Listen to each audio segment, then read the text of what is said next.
guys, good morning. Welcome back to our channel, the Eaton Squad. My name is Eddie. So in today's video is the most updated step-by-step guide if you are applying for a 9A visa or also known as temporary visitor's visa to the Philippines. Details coming right up.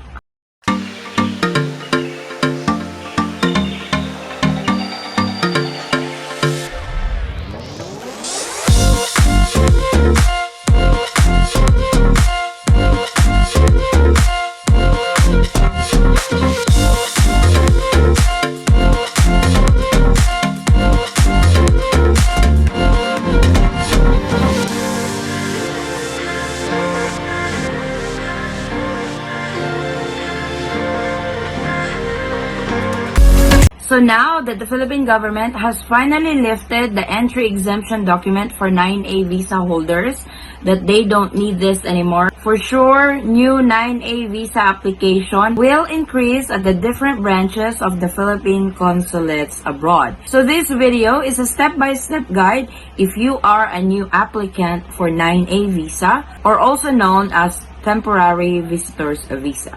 So 9A visa actually has three categories on who may avail for the service. So these are the foreign spouses of a Filipino national, foreign children of a Filipino national, and foreign parents of a Filipino national. For this video, we are going to do the foreign spouses of a Filipino national. So these are the requirements that you need to submit to apply for the 9A visa or also known as temporary visitor's visa. It is very important to be able to be granted for a 9A visa is that the Filipino spouse is already in the Philippines. So let's check the requirements to apply for the 9A visa for foreign spouses of Filipino national. So number one is accomplished visa application. This is the FA Form 2-A. I actually have a video on this on how to fill it out. I will leave the link in the description box. So this is important that you will fill this out and also make sure that you will attach a passport size photo in the application. You will also need to notarize this before you send them in. Number two, original passport together with a photocopy of the data page of the passport with a validity of at least 6 months beyond the proposed stay in the Philippines.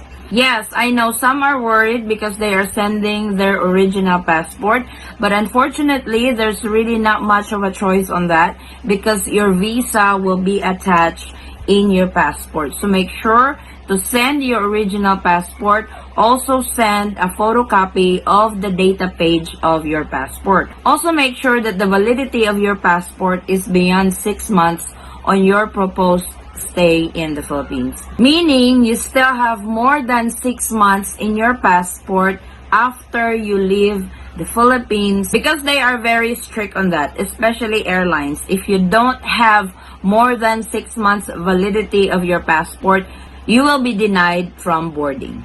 Number three is travel itinerary. So this one doesn't need to be a paid ticket yet. You can actually search for a reservation. For example, you are searching for a ticket to fly to the Philippines and you have found one. You can actually print that and submit it along with the other requirements. This is what they call unpaid reservation because we don't really know how long the process will be for the 9A visa. So if you have purchased a ticket already, so that's like a ticking time bomb that you are worried that when will your 9A visa will come in or get approved and your ticket is already purchased. So for your own safety, submit an unpaid reservation. That way you're not worried that you have to rebook your flight again or you have to cancel and all that. So just send an unpaid reservation. Number four is copy of report of marriage or marriage certificate issued by the Philippine Statistics Authority or PSA. Send original. So unfortunately, this time for 9A visa, before they will just accept any marriage certificate, like marriage certificate from the courthouse if you guys get married in the US. But this time, they now really require the report of marriage or the PSA issued marriage certificate. You can't get a copy of your marriage certificate at the PSA office if you have not reported your marriage.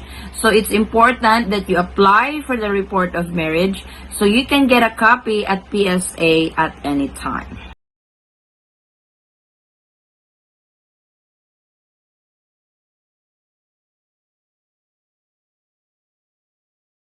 Number 6, notarized letter of support from Filipino spouse, indicating the following. Number 1, that he or she, Filipino spouse, is in the Philippines. Number 2, indicates specific purpose or nature of travel and of foreign spouse, in that he or she, foreign spouse, guarantees all moral obligations to be incurred by the foreign spouse while in the Philippines.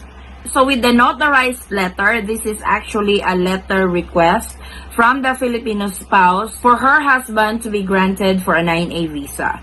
In your letter, it's important that you indicate the purpose of your husband's travel to the Philippines, that you are the sole obligated individual for your husband during his stay in the Philippines. So it's really important that you indicate in your letter the urgency of your husband to be in the Philippines. Also, along with this, make sure that you have the barangay clearance. Your Filipino spouse should know this. Barangay clearance will be a proof that your wife, the Filipino wife, is already in the Philippines. Some would take a selfie picture holding a newspaper with the current events.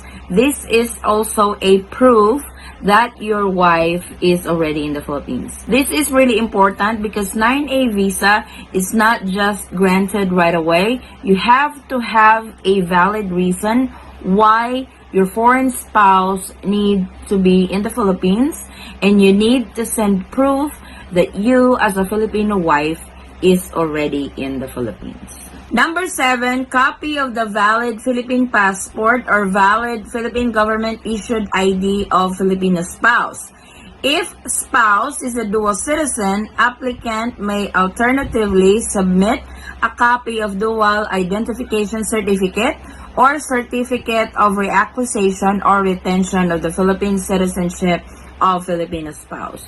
So aside from the letter, if you have a Philippine passport, you need to submit a copy of it. This is the bio page of your Philippine passport. As indicated, if you are a dual citizen as well, also submit a copy of your dual citizenship certificate. So these are the proof that you need that your wife is a Filipino, that you are one of those categories who may apply for the 9A visa to be allowed entry into the Philippines. And number 8, a visa fee of $40 for 3-day expedited process in money order and cashier's check only, payable to the Consulate General of the Philippines. For the information of everybody, our reference for today is the Philippine Consulate of Chicago, and they only accept cashier's check and money order. Address to the Philippine Consulate of Chicago. Number 9, self-addressed stamp envelope with tracking number, USPS Priority Express Mail or prepaid UPS only. So after you have gathered up all the requirements that are mentioned, you need to purchase a self-addressed envelope.